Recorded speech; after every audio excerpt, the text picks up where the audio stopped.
Reg Turnhill present Newsround Extra, which is a change to the advertised programme. Today it is all about the Space Shuttle.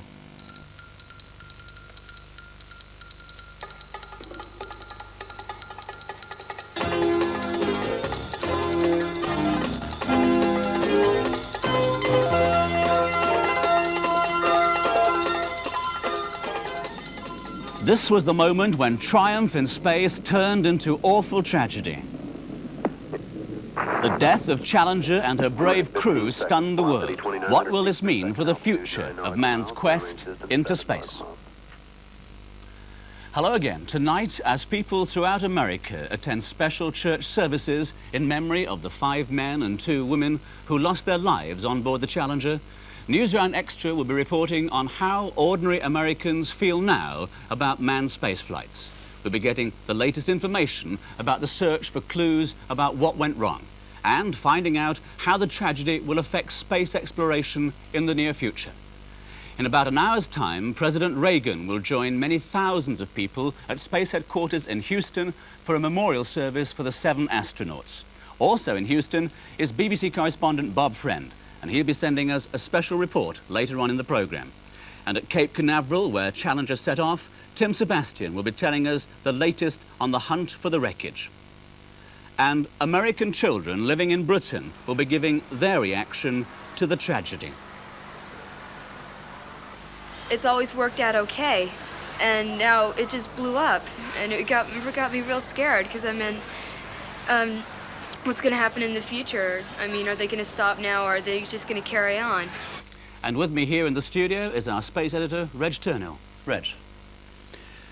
Well, John, my impression is that NASA is getting nearer to solving the mystery of this disaster. At the moment, of course, all shuttle flights are suspended, but the man who hopes to be Britain's first person in space left England today for America.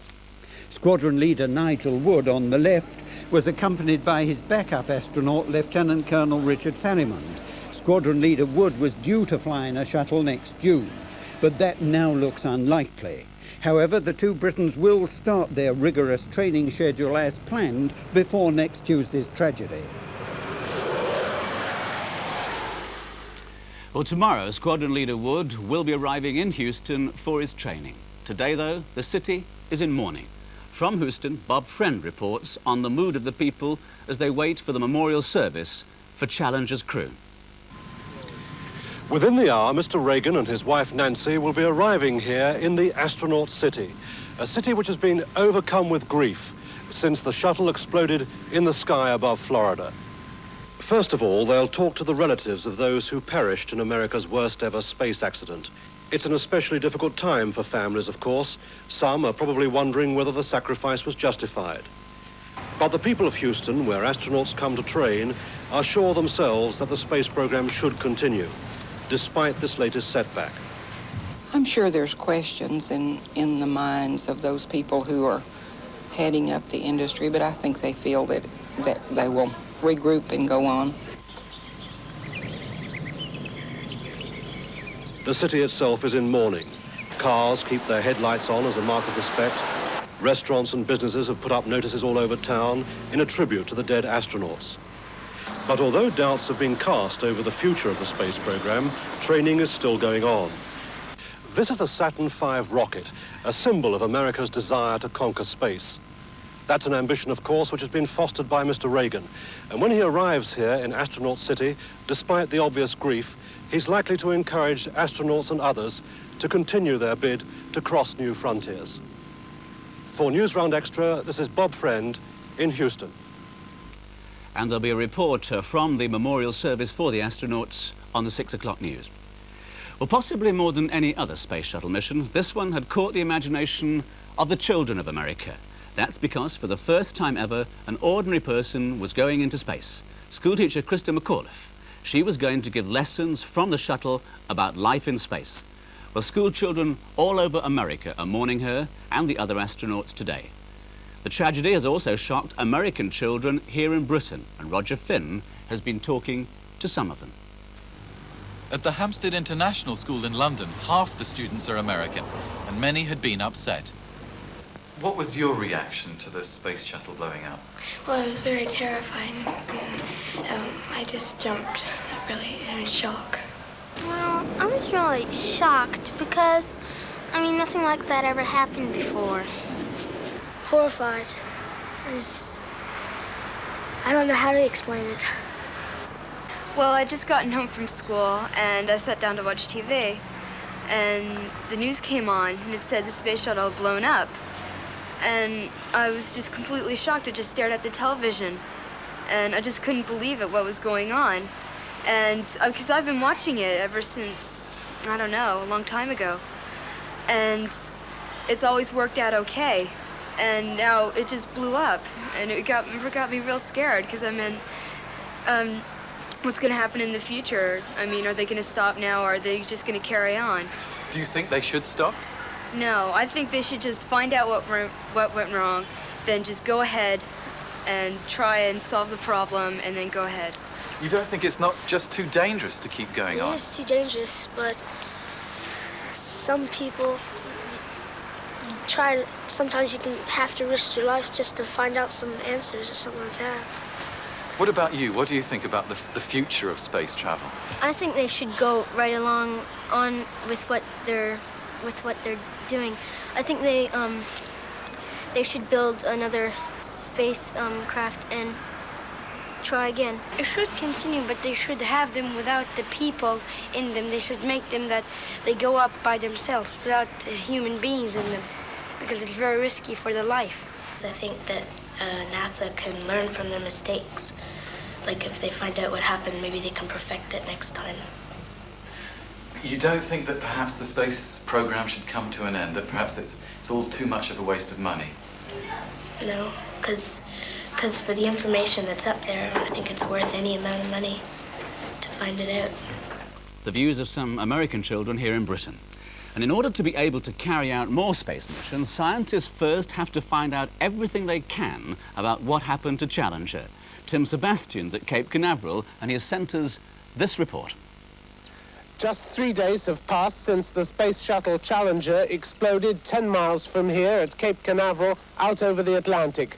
Since then, scientists here have been working urgently to discover what went wrong. The clues have been coming in rapidly after an urgent search by ships of the US Navy and Coast Guard.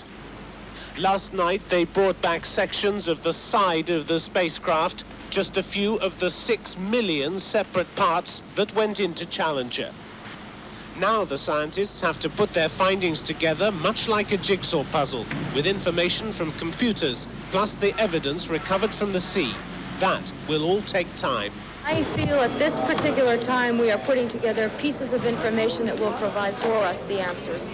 However, right now, no, we have no answers. The astronaut high school is just a few miles from the Space Center, and it's been hit hardest by the disaster. The parents of these children worked on the space shuttle project. The day after the explosion, they organized a special collection to help the families of the dead astronauts. I was shocked. I couldn't believe it. It had become so monotonous, like every few weeks that the shuttle would go off, and you never thought anything would go wrong, and then it happened, and I think everybody was a little frightened, a little shocked. Americans treat each national crisis as a family affair, and this one is no different. The death of the astronauts touched the entire community living around the Space Center. No one here will forget why the launch pad is empty and why Challenger won't be coming back. Tim Sebastian for Newsround Extra at Cape Canaveral. Well, Reg, you've been following these space missions for 25 years now. When do you reckon the shuttle will take off again? If they're getting near to solving the cause of the disaster, which I think they are, then I'd expect it to fly within 6 months.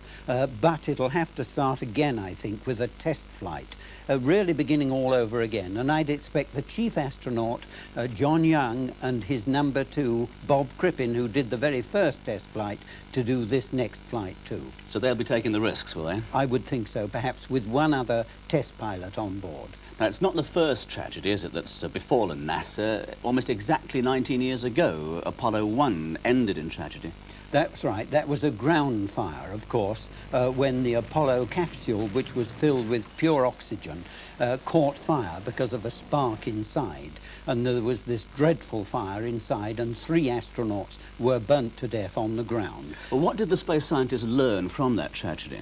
Well, strangely enough, triumph came from that disaster, because everybody looking back now feels that the moon landing wouldn't have worked. NASA wasn't ready for it. The whole program, including Apollo, was rebuilt and reorganized, and out of that disaster came the triumphant moon landing. So can you see something coming out of this present disaster then as well? Yes, sadly, I think we're going to see an exact repetition of it. I think morale has been low at NASA. Some of the materials that have been supplied to them haven't really been up to standard lately. I think the whole program will be reorganized, and it'll start again and be much better. Well, I know that a lot of people and a lot of our viewers will be hoping that someday maybe there's just the faintest chance that they could travel in space. Has this tragedy held that back? Well, dream? Yes, in the short term. I don't think we shall see any more civilians flying for at least a year, perhaps even 2 years. But after that, I think... Some people have been saying it's been a gimmick, a civilian in space, haven't they? Yes, I don't agree with that. I think it was perfectly reasonable and proper to start flying ordinary people, like Krista McAuliffe. I think it was very proper, and there was no reason to expect this disaster. But there will be lots of flights for civilians in the 1990s. Reg, thank you very much. And so the space program goes on. The tragedy of Flight 10 of the Challenger was not the end, and it could perhaps lead to a new beginning. America seems determined that men and women should continue to look with their own eyes from up in space down to our Earth below. Bye for now.